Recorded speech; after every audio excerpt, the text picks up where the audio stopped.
Okay, so kita dah habis differentiation in kinematics of kinematics in linear motion. So yang ni part ni kita dah settle untuk differentiation lah. Okay. Okay, tapi kita tak pergi lagi ke integration. So maksudnya kita nak patah balik daripada acceleration ke velocity, ataupun velocity ke displacement, ataupun acceleration ke displacement terus.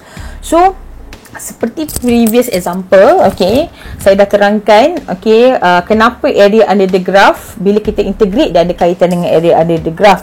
Okay, contohnya daripada velocity nak pergi sini, so kita integrate graph velocity, okay, daripada satu lower limit ke upper limit, kita akan dapat area under the graph dan dia menggambarkan total displacement. Okay, so kita pergi pada contoh. So maksudnya sekarang saya ulang balik, nak dapatkan velocity, kita akan integrate A with respect to time, kerana rate of change of velocity adalah acceleration. Okay, so kalau nak patah balik daripada velocity ke displacement, kita akan integrate V. Alright, sebab rate of change of velocity, rate of change of displacement adalah velocity, tapi kita nak patah balik, kita akan integrate with respect to. Okay, tadi kita dah pergi kepada soalan A1 dan kita dah identify dan juga kita dah cari equation of V in terms of T. Okay, so now sekarang kita tengok A2, calculate the maximum velocity of the particle. So kalau kita nak tahu maksimum, okay, cara satu adalah menggunakan graf, tapi kita tahu ini graf kuadratik, takkan nak lukis satu-satu. Dan cara kedua, ingat tak kita pernah belajar dalam differentiation, apabila dia melibatkan maksimum ataupun minimum, kita akan buat satu first derivative and equals to 0. So A2, so tadi kata maximum velocity, so kita kena buat first derivative of V. So dV dt is equals to 0. Tapi kan dV dt kan sama dengan acceleration, ataupun nak buat balik differentiation berdasarkan equation ni pun tak ada masalah. So kita differentiate yang ni, kita akan dapat 4 tolak 2t sama dengan kosong. Okay, so kat sini kita akan dapat T sama dengan 2.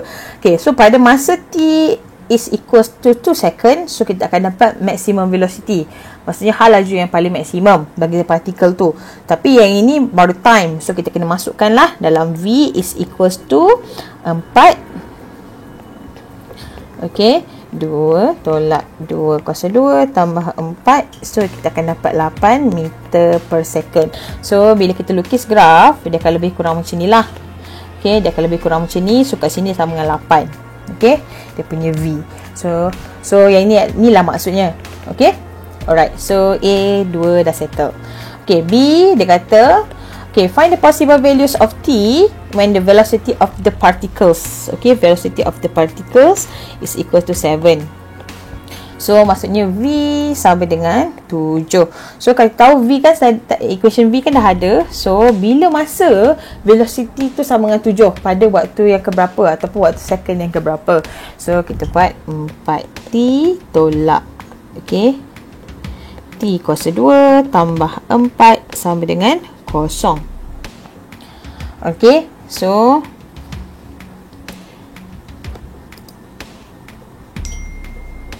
okay, so kita boleh masukkan. Okay, so kita buat ni lah, sama dengan 7.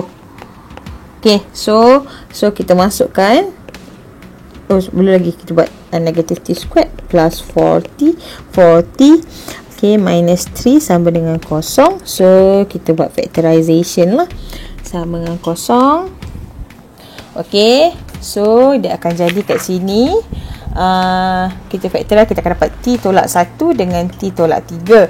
So t is equals to 1 and t is equal to 3.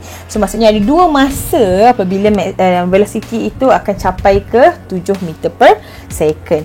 So okay, t, so ni je lah kot. Nak tulis ayat panjang boleh. So yang ni lah dia. So kalau kita substitute balik dalam equation ni, 2 ni dalam equation ni, kita akan dapat 7 balik lah. Alright, itu untuk example 1.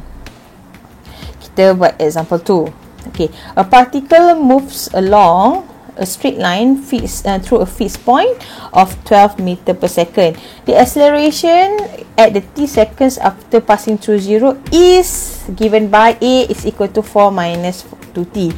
So maksudnya kat sini dia passes to a fixed point, okay, with a velocity of 12 meter per second. Okay, so dia bagi tahu A sama dengan 4 tolak 2t. Okay, so sekarang ni dia nak cari instantaneous displacement. So daripada A ni nak cari displacement. So kalau A differentiate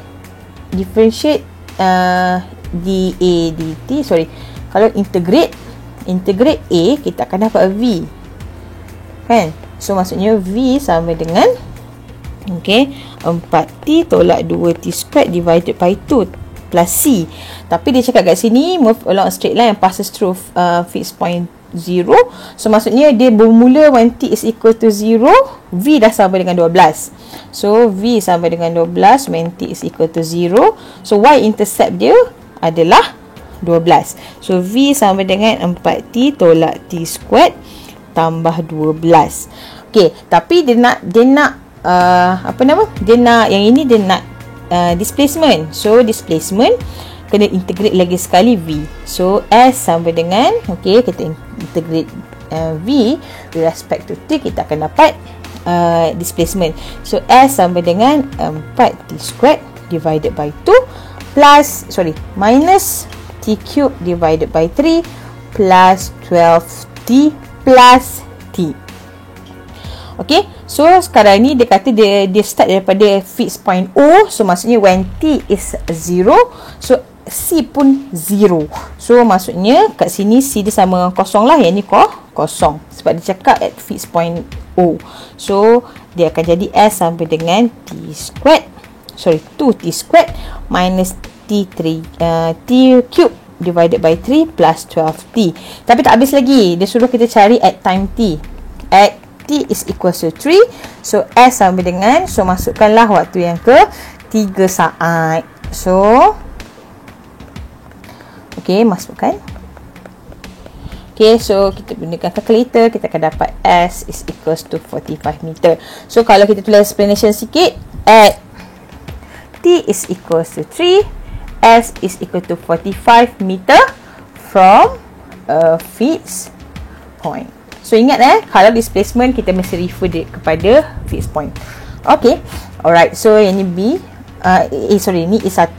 Kalau B, A2. Okay, so saya copy dulu equation of S. Okay, copy. Okay, kita nak jawab A2. Okay, dia kata that when particle is at rest. Kalau particle is at rest, so maksudnya V kita akan sama dengan kosong. So tadi kita dah integrate V, kita dapat yang ini kan. Copy. Okay.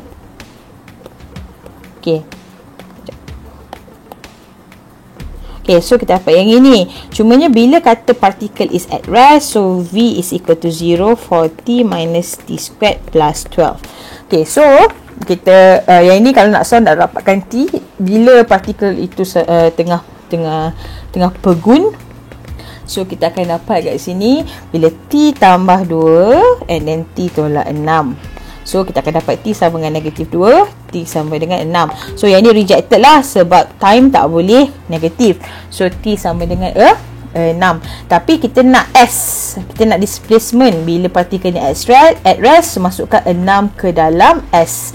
So kita akan dapat kat sini, okay, S sama dengan, okay, 2 darab 6 kuasa 2 tolak 6 kuasa 3 per 3 tambah 12 darab 3. So we have ni lah jawapan ni adalah 72 meter. So 72 meter ini ke kanan daripada fixed point. Okay, now kita pergi kepada soalan B. Okay, find the distance and travelled by the particles at point in the 7 second. Okay, so now kita nak cari distance. Kalau distance maksudnya kita kena cari berapa banyak laluan yang dia dah lalu. Okay, so Okay, dia kata distance kan. So maksudnya bila when t is equals to 7, so kita akan masukkan dalam equation yang ini. Okay, dalam equation ni. So kita masukkan, so 2 darab dengan 7 kuasa 2 tolak 7 kuasa 3 per 3 tambah 12 darab 7. So kita akan dapat total displacementnya adalah, bila kita kira-kira guna kalkulator, kita akan dapat 67 2 per 3 meter. Tapi sekarang ni nak distance. Kalau distance maksudnya kalau dia patah balik semua tu kita kena kira. Okay, so maksudnya when t is equals to 0, okay, sampailah t ni sama dengan 6. Okay, so maksudnya sampailah t ni sama dengan 6, dia stop kan, maksudnya ini pergi ke sana. Okay, ke sini. Okay, so kita akan dapat kat sini total distance dia adalah 72 berdasarkan yang ini. Okay, berdasarkan yang ini. Okay, lepas tu dia stop ni 72 meter.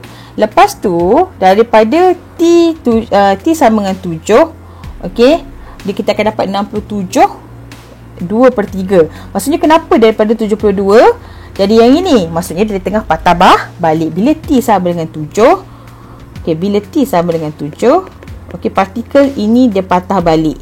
So maksudnya daripada 72 dengan 67, maksudnya dia dah tolak. Sebab dia patah balik kan. So kat sini dia akan jadi daripada jarak t sama dengan 6 sampai t sama dengan 7, dia akan jadi 72 tolak dengan 67 2 per 3. So kita akan dapat kat sini lebih kurang 41 per 3. Lepas tu dia kata, okay, kita tengok pada soalan ni dia kata travel by the particle in the 7 second. So kalau distance tu maksudnya pada 7 t sama dengan 7, kita nak tengok dia punya jarak antara 6 ke 7 tu berapa. Okay, so kalau baca distance tu dia memang kena ada tahu jarak lah. So distance dia adalah, okay, 41 per 3 from t sama dengan 6 to t sama dengan 7. Okay, so ni jawapan dia. Alright, itu sahaja untuk integration of linear motion.